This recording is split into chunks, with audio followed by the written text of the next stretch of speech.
Sorry, got a little bit delayed. And a bit of a verbal altercation with a young man who wanted to tell me about how old and beat up I am and how he was going to do deviant SA type things to my deceased mother, and all over the fact that I was driving through the parking lot at Cub Foods, and then he spit on me. So, yeah, that's my day. But yeah, welcome. I'm TC. This is MBRR Media. This is another Drive Time Dialectic, and we're going to be taking our time, folks, because the weather is creeping up on us, and I've had quite the day of interactions at work, and as time allowed, I've been having some very interesting interactions on good old Facebook. I am always astounded, folks, by the people who think that they are, shall we say, intellectually, morally, ethically, and philosophically superior to me. And then when I, challenge them and say, hey, why don't you come on the channel? Why don't you come over and we'll have a conversation live? We'll live stream it. I'll give you every opportunity in the world to embarrass me on my own platform, and then warn them that I will destroy them in the debate. They hurl insults, and yeah, it's a funny thing, and it's actually like there's one guy's on Facebook. If you go to my Facebook, you can see it. There's a guy. He has to go by a moniker. He can't go by his real name, but he goes by his real last name. It's Toby Hesselgrove, Grove or Greves or whatever it is. He likes to chastise me for being a narcissist by telling people that I will defeat them and destroy them or shred them in a debate after these people these people have just like lambasted me for being a leftist and a progressive, and now they're accusing me of being a PDF file, if you know what that means. So that's my day, and they always swoop in, the low IQ, low info narc bots always rush in and rescue each other. They always come to one another's rescue. See, I don't ever ask anybody on social media to come to my aid. I've never expected anyone to come to my aid. I put out the information and I wait for these people to embarrass themselves. And that's inevitably what they do. And they're all very, very good at gaslighting, and they're very, very good at flying monkey type behavior. So anyway, enough about me. Let's talk about why we're here today, and what's going on. It's for those of you that are just stopping in, never been here before, thank you for being here. If you're a channel subscriber, thank you for being here. If you're a channel member, thank you for being here. Thank you to the Angry Vet for his gifting of 10 channel memberships last night during my live stream. It's, I hope that it benefits you. If you got a channel membership, they don't have a lot of perks right now available, so don't have a lot to offer by way of perks, but they're there. Yeah, please subscribe, please share, please help us, continue to keep eyes on this story that we're telling about Blayke and Braxton Mostad and their friend who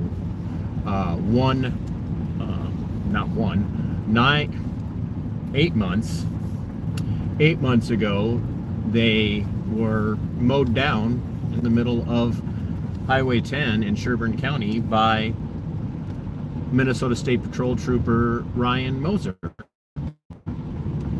8 months ago tonight. And as their dear sister Bailey reminded me over on Facebook, it's been 8 months and not a word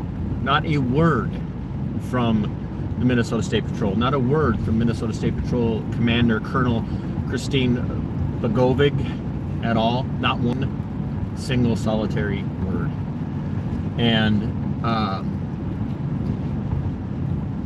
it seems like we rehash this every time we bring up this topic about the accident. And it's not really an accident, it's a crime. We've talked in depth about the collusion between Sheriff Joel Brott of Sherburne County, Minnesota. And boy, do I have a story about Sherburne County Sheriff Joel Brott from just several weeks ago, folks. It is a very, very interesting story, and it ties into his behavior as it regards covering for Trooper Ryan Moeser. So,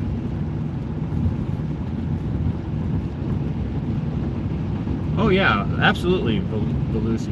We don't need to agree.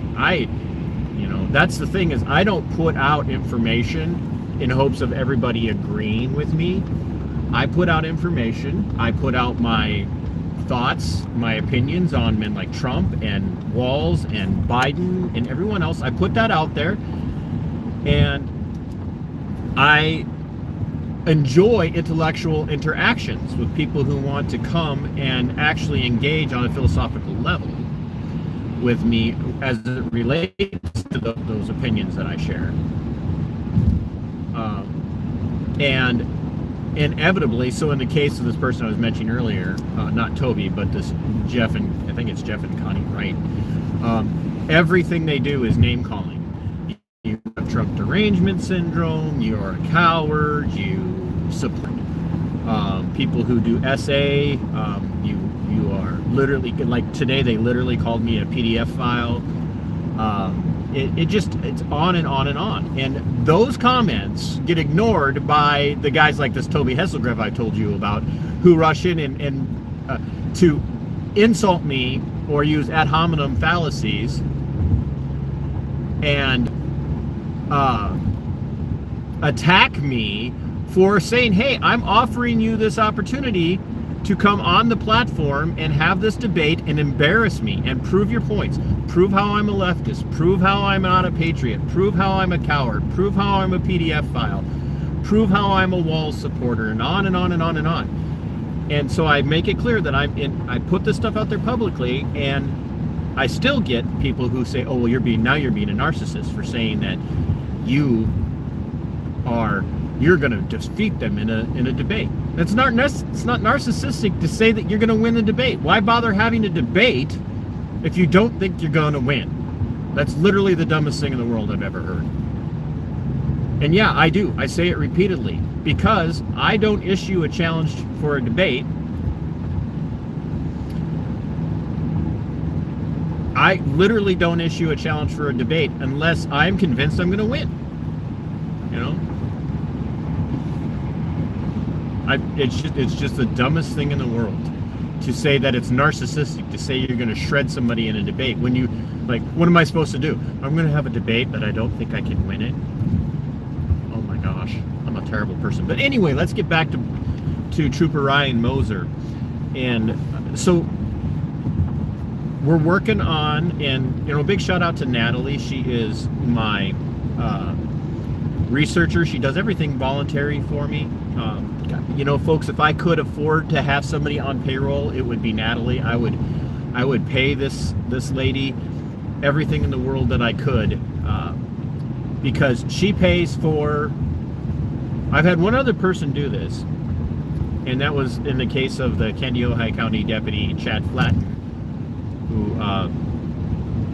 who was driving drunk on duty almost 2 years ago now, and destroyed his cruiser, and Chad Monson came in and paid for all of the data on that. That's how we got all that dash cam video. That's how we got all the body cam video. That's how we got all of the reports, all those crime scene pictures, and all of it. So, but Natalie goes out and does data requests left and right, and we have to come up with plans of attack, and so she pays for all of that out of her own pocket. So not only is she a researcher, she's actually up there at that level of show producer. So I want to give Natalie a shout out by name. Natalie, thank you so much for what you do. In particular, thank you so much for getting me Trooper Ryan Moeser's dash cam of the night he tried to end the lives of Blayke and Braxton and their friend, and he literally ended the life of the elderly gentleman, Dwayne. She got me the dash cam. Now, that dash cam that she got me, as amazing and wonderful as it is to have that dash cam, is not as complete as the other dash cam and body cam videos that are out there, and we are trying to figure out how to get those. And I have my reasons for wanting those, though they're not to show Blayke or Braxton on in the midst of their pain and suffering. It's to show the driving behavior of Trooper Ryan Moeser. Because when I release the video, the dash cam of Trooper Ryan Moeser, I'm going to release it at first for my members only, and that'll be up on the members only side for a week and a half to 2 weeks. And then I'm going to release a commentary version of the dash cam video, wherein I will be then immediately following the commentary video, releasing for everyone else the unredacted, unedited, unspoke over version of the dash cam video. And while that dash cam video is damning for Trooper Ryan Moeser, it's damning for the Minnesota State Patrol, it's damning for the investigation, the failed investigation, I also have the investigative reports that were done. I have all of that. I know who conducted the crime, or I say crime scene. I know who conducted the crime scene or the accident reconstruction. I know who did it. It'll blow your mind how they arrived at the conclusion they arrived at when you hear who did the crimes, the accident reconstruction. We have all of that, and Natalie goes out and digs that stuff up, and she pays for that. She pays for that out of her own pocket. That's how important this mission is to her. That's how important missions like what we have going on here with talking about Blayke and Braxton's story. And that's something else I want. I'm talking to Bailey, and I'm talking to Trisha Ann, and I'm talking to Vicky, and I'm talking to Becky, and I'm talking to Blayke, and I'm talking to Braxton, and I'm talking to everyone else. I'm talking to the family of the gentleman, Dale. I keep forgetting to emphasize how important it is that there were multiple victims that night. Blayke's not the only victim in this situation.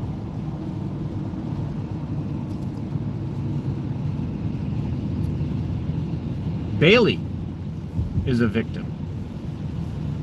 Braxton is a victim. Their friend is a victim. Dale is a victim. Dale ultimately, I believe, gave up his life because of the hell that Trooper Ryan Moeser, the Minnesota State Patrol, and the Sherburne County Sheriff's Office put him through. There are multiple victims. Oh, Jimmy John, man, thank you. And Jimmy John is a victim. This is Grandpa, folks. For those of you that don't know, Jimmy John is Blayke and Braxton's and Bailey's grandfather. Thank you so much for that.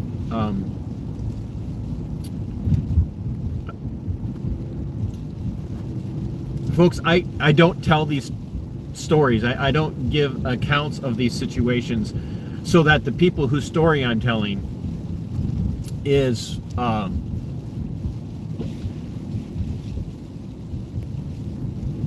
will come on and give super chats.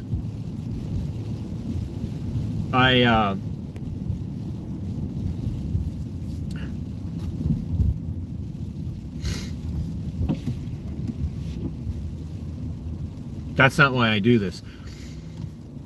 And I have never once, ever,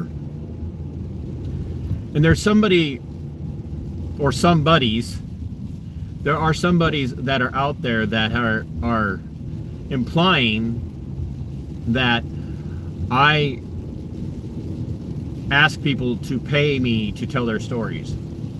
And so when Jimmy Johns comes on and he does a super chat like this, it puts me in the mind of,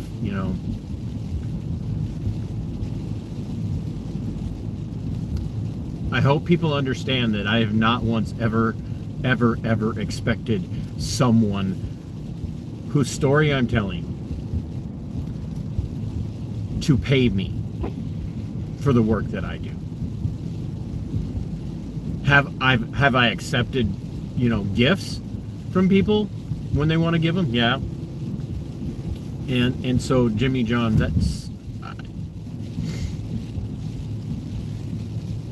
that I don't think you understand how much that means to me. So thank you very much.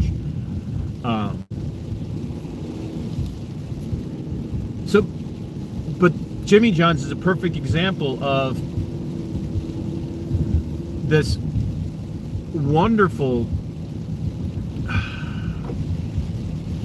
family, and the fact that they are victims in this situation. They are the ones who are suffering, and even in the survival in this situation, that everybody survived, everybody lived. Their lives are inalterably changed. They're forever changed in ways that most of us could never understand, most of us could never grasp. And so even though today's video is talking about Blayke in the title, I want to emphasize that for 8 months, the corruption in the law enforcement world, the corruption in the career field of law enforcement, the corruption in the institution of policing, not just in the state of Minnesota, but in particular in this case, in the state of Minnesota, the institution of policing, the corruption that exists there, the reality of the burgeoning tyranny and overt corruption, that reality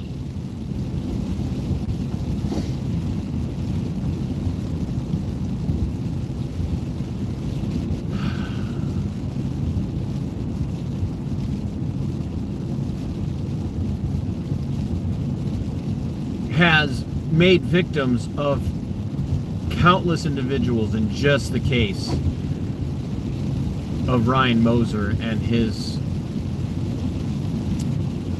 inexplicably criminally negligent behavior on the night of April 9th of 2025.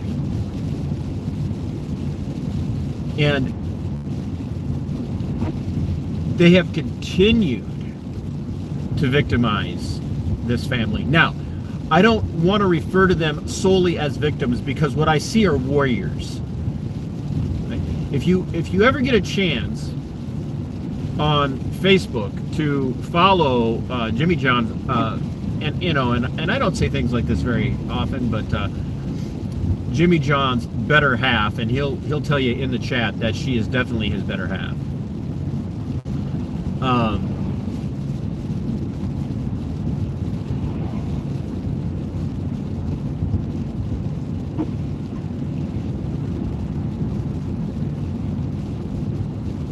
Follow Vicky and watch what this firebrand of a warrior has done. Oh, Jen Thunder, 2 months as a channel member again. That's awesome. Thank you. That's amazing. Very glad to see that. Glad to have you here.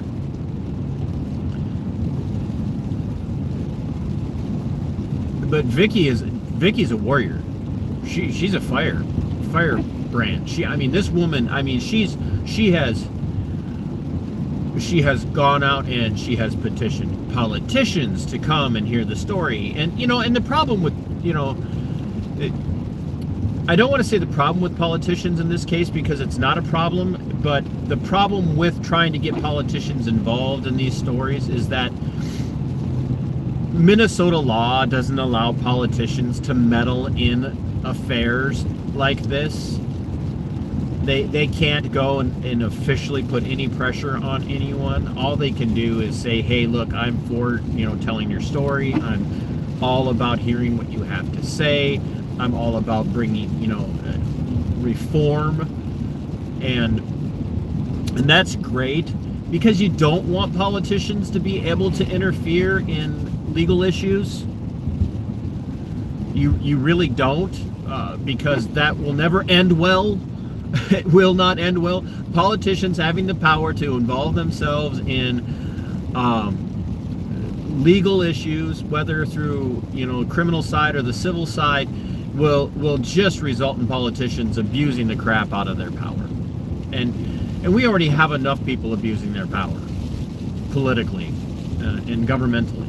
So Vicky's out there organizing all this stuff. You've got Trisha, Blayke's mom, behind the scenes, and vocally many times, just publicly out there, just demanding accountability, demanding changes in how the system works. Warriors.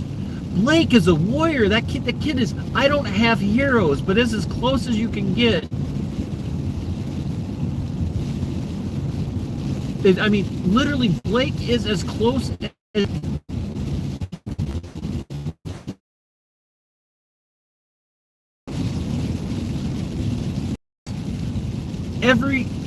Every story that I hear about him, every account that I hear about him, is that he's got this fighting spirit inside of him, that even though he's confined to a wheelchair, that he's a quadriplegic, he's fighting to have some sense of normalcy in his life. He's fighting to bring back his life. If there's anybody that I can foresee managing to conquer his paralysis in some miraculous way, as I've gotten to know Blayke and his family, it's Blayke. He's just that kind of spirit.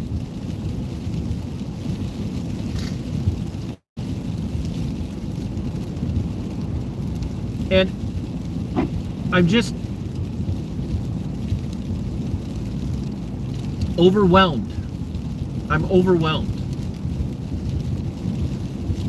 by all of them. I don't believe in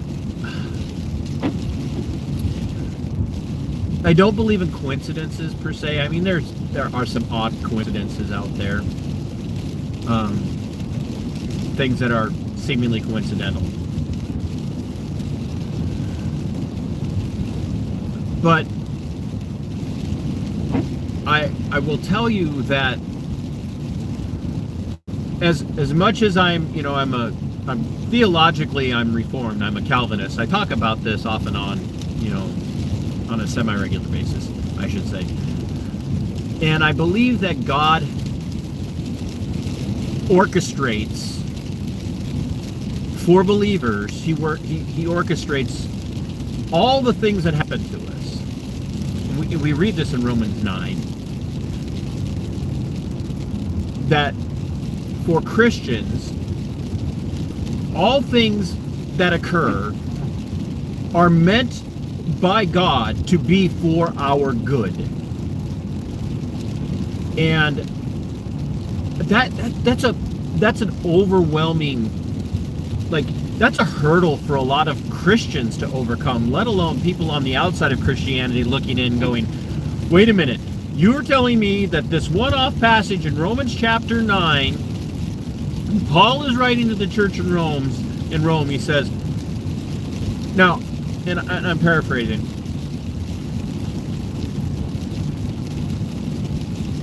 let me tell you something, that all that bad stuff that happened to you, God meant it for your good.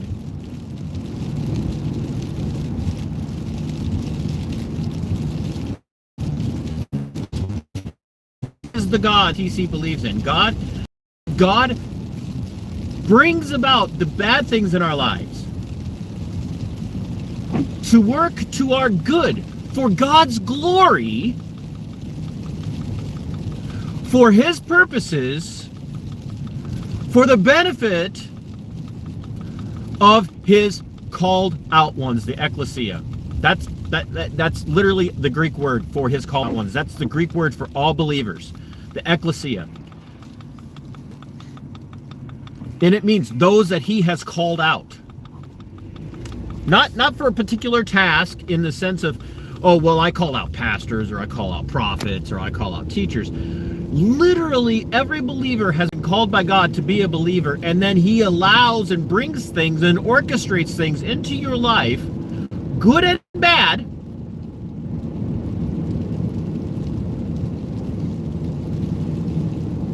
good and bad. He orchestrates those things for your benefit, for your good, to mold you and shape you. Scriptures talk about us being shaped like clay and shaped like stone. All of those things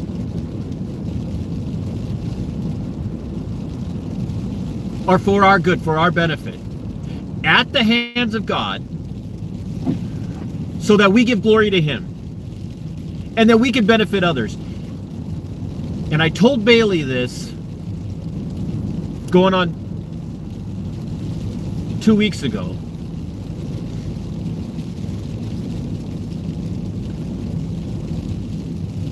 That everything that I have experienced, everything that I have suffered since I started this show back in April of 20... That can't be a coincidence, right? April of 2020.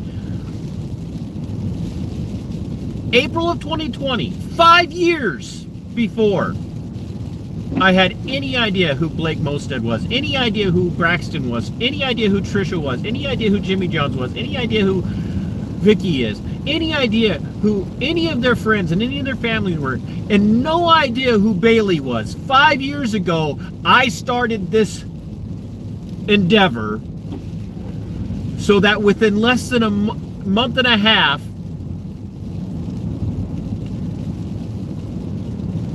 less than a month actually, now within less than a month, my former employer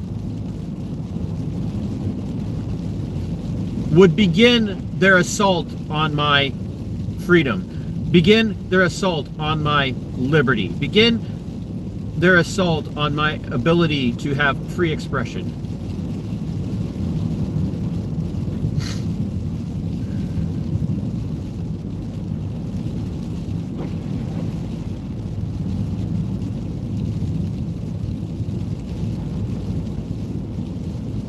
So that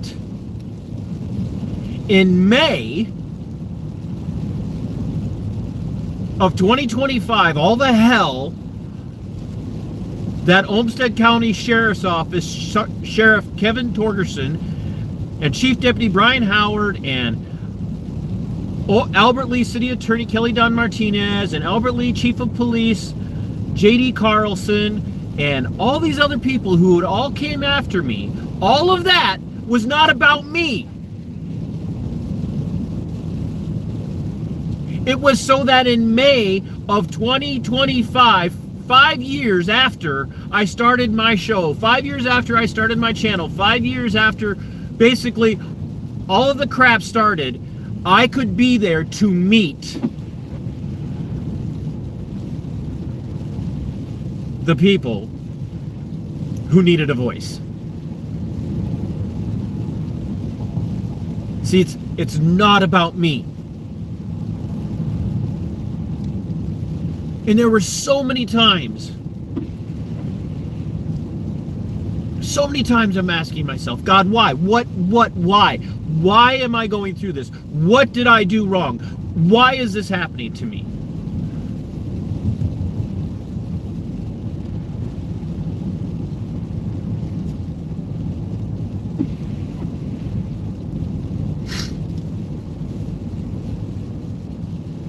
Why would you allow this suffering? Why would you allow this level of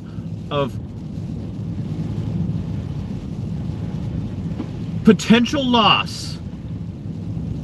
Like, why would you put me in a position where now I'm literally fighting to save every single thing that I worked so hard to build in 12 and a half years with the sheriff's office? Why would you put me in this position where I'm having to fight so hard to save my home, to have a vehicle, to like have any of the stuff that I have? Why would you put me here?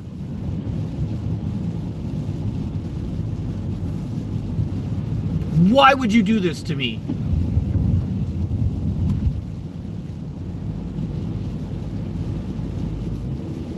I had this Job complex that somehow I didn't deserve to go through all of this. It's not fair that I'm going through all this because I've done everything you've asked me to do. This what Job said, why did you make me this way? He'd finally had enough. All his suffering, all of that. And he finally, after losing everything, he goes to God and he says, why did you make me this way? Why did you do this to me? And God comes to Job, and this is not what happened to me, because God does not speak to anybody today that way. God doesn't come and make personal appearances to people today. That was for a particular time, for a particular reason. And then all of Scripture is recorded for us for our benefit. And I open up Job and I read, God rebukes Job. It says, who are you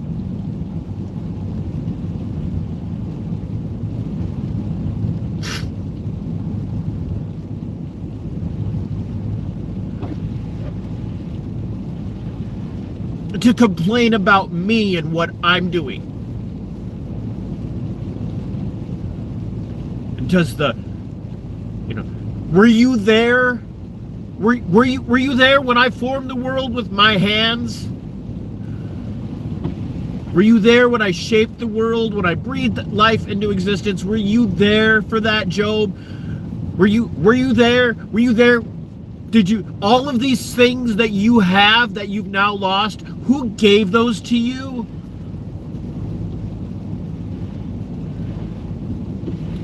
You have the unmitigated gall as a human being to reach out to me now when I've taken back from you all those things that I gave you. You're going to question me? I did this for some purpose.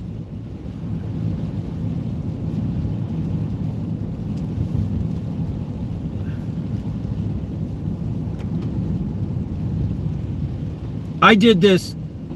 I didn't do this for you, Job.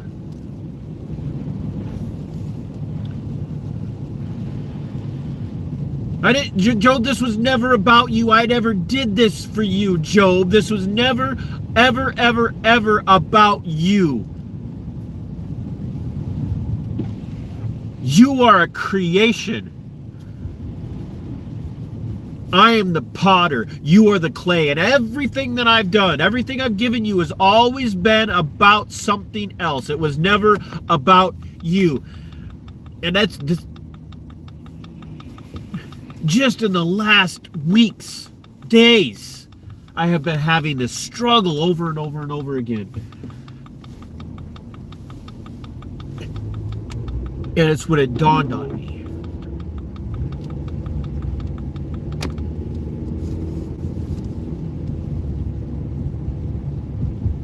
I don't have a right to complain.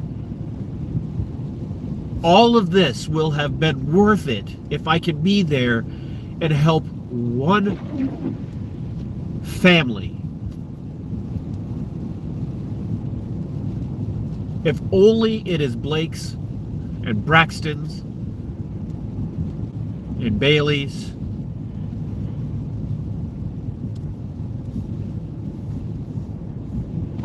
All of that. All of it. Worth it.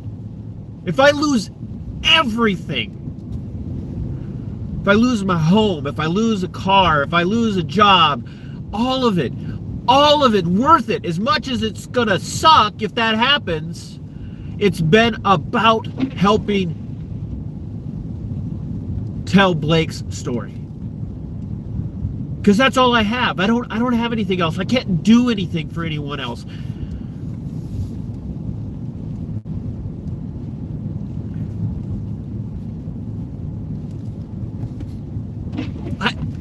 I honestly, I don't know that I've helped anyone. In the entire time that I've been doing this, I don't know that I've actually ever been a benefit to anyone's life in telling these stories, telling their accounts, telling their tales, telling people about the abuse that they suffer at the hands of corrupt law enforcement and corrupt government agents. I don't know. I don't know that what I'm doing has a positive impact at all on Blake's family, on the Mostads, and all of their friends and all their family members. I can't attest to that I've done anything positive. But it will all have been worth it to have met them and to have been able to talk to them and to tell their stories.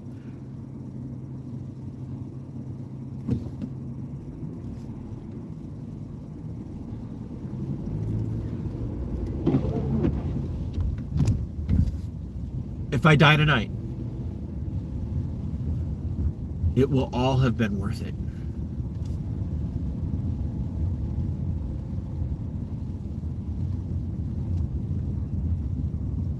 It will be 100% worth it. Because I got to meet some of the most amazing people I have ever met. I was telling you guys about Natalie earlier. And I have a tendency to like almost demand in my mind that like people be the perfect victims of abuse so that they understand everything that, like where they recognize, everything that they could have done to prevent the abuse, everything that they did wrong. I want people to understand the things that I'm saying so that they know that like how to avoid it in the future and yada yada yada. And I said, Natalie, it's via texting because that's the easiest way to communicate when we're dealing with so much of the stuff that we're dealing with and the research that needs to be done. I said, I couldn't ask for a better team of warriors who understand. They literally understand.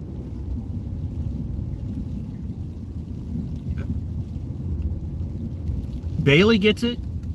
Like, there's nothing I can ask of Bailey that she won't go on it. I'll get you that right now. There's nothing that I can't ask of Vicky or Jimmy Johns or Becky, their aunt, Trisha. Look, if I ask and say, hey, what do you think of this? Yep, sounds good. Now, Uh,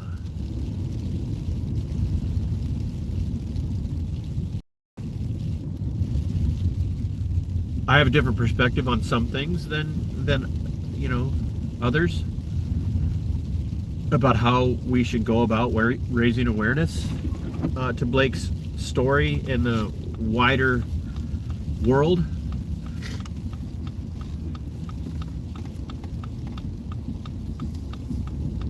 But they'll listen. They just listen. I was like, they're the perfect.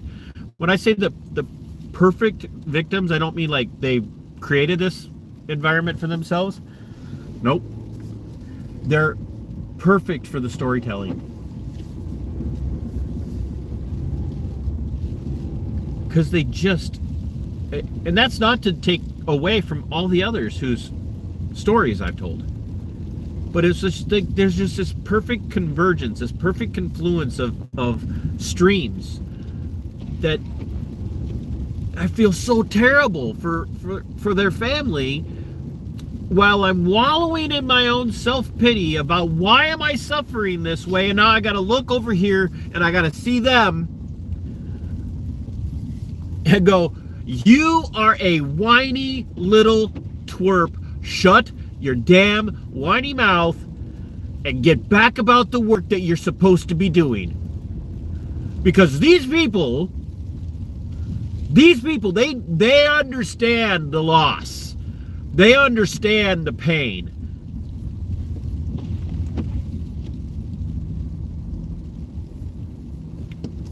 That like, if there's anybody that understands, like they've got it 1,000 times worse. Like all of the stuff that I've been through, nothing compared to what the government has done to this family. Nothing.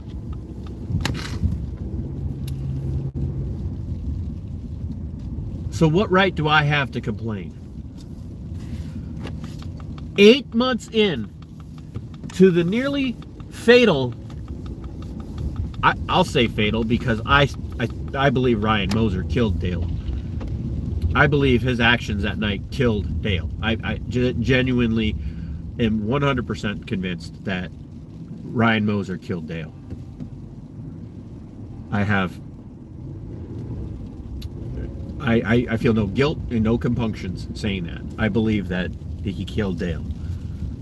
We are 8 months in, and it's taken me this long to pull my head out of my own derriere and realize it's never been about me.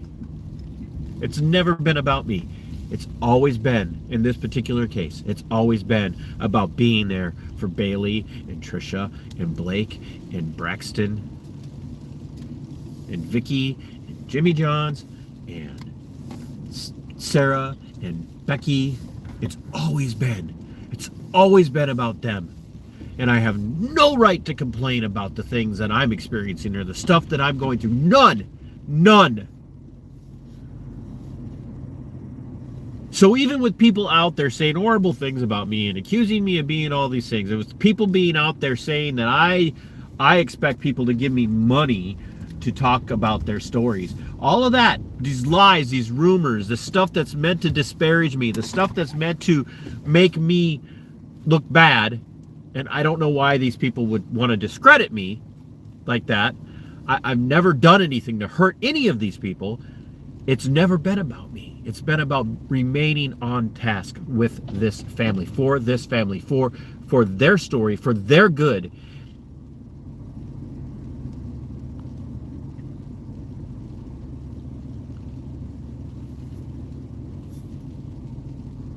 Because their story's worth telling. And it's never been about me. It's not about me.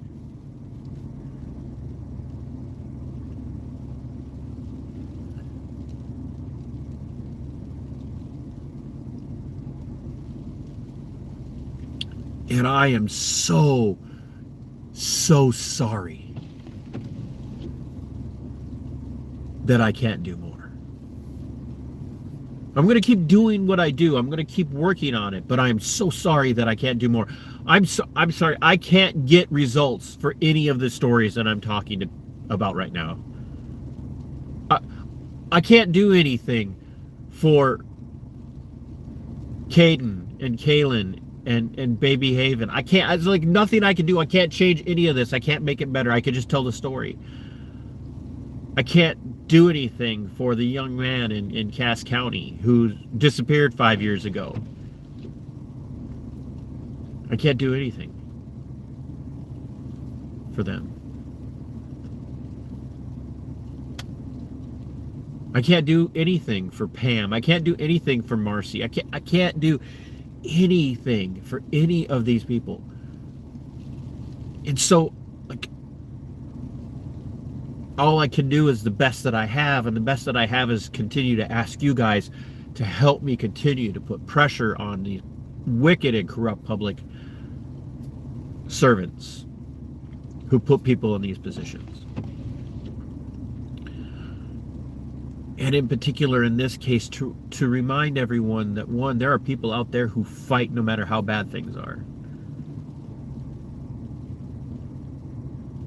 But also to remind people that when the Minnesota State Patrol or the Sherburne County Sheriff's Office, whatever the equivalent is for you in your area, in your place, in your time, in your position, whatever it might be, whoever it is that is oppressing someone, that is benefiting from the corruption of the institution that they work within and for.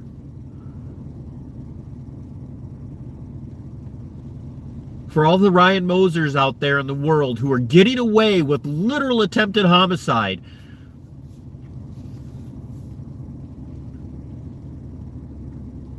while everybody sits around and praises him for being a hero and says, look, they didn't find any reason to charge him, so clearly it's not his fault. It's, it's just a terrible situation, and it could have been avoided if people would have done things different, but it is what it is, so he's still a hero.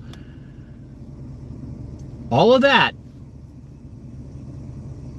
whoever the Ryan Moeser is in your life that's done damage to you, who's done damage to your family, who has created a situation of abuse and corruption and cover up,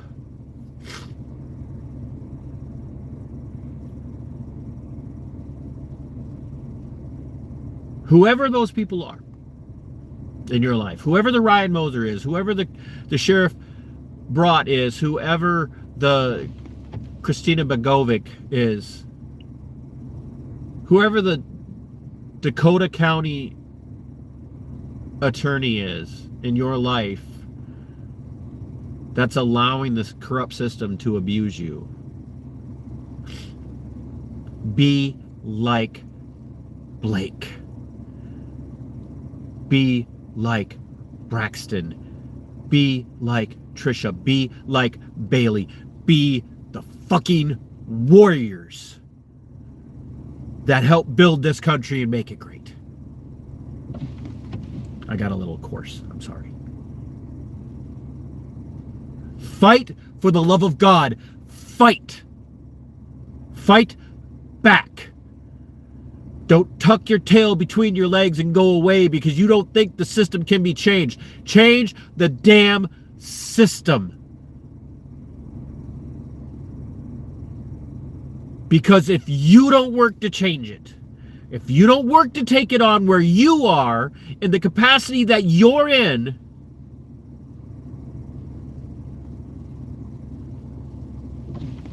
no one else is going to do it.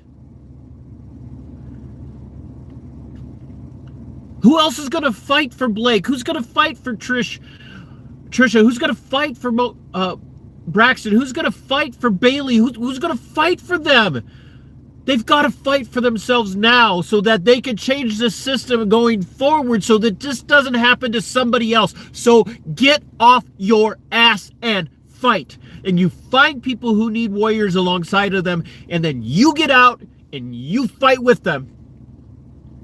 You link arms with them and you pick up that philosophical spear, you pick up that spear of accountability, and you go out and you stand next to them and you fight on the front lines with them, arm in arm together, so that it's you and them, and that it's the next person and the next person and the next person. Be willing to fight. Be warriors like Blayke.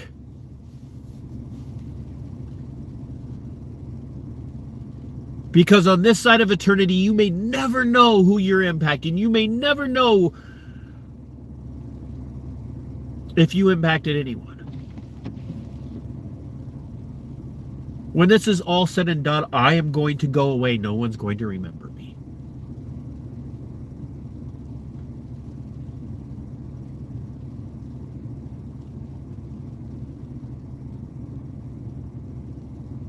We're all just 3 deaths away from obscurity.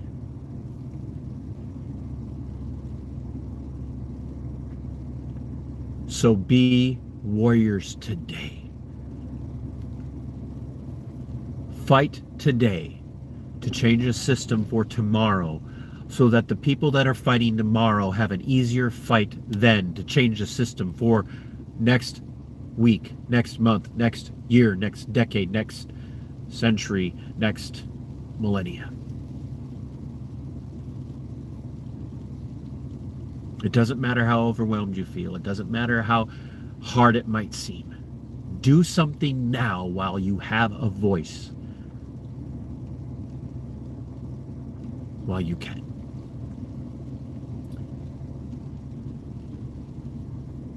Be like Blayke. Be a warrior. Forget about me. Be like Blayke.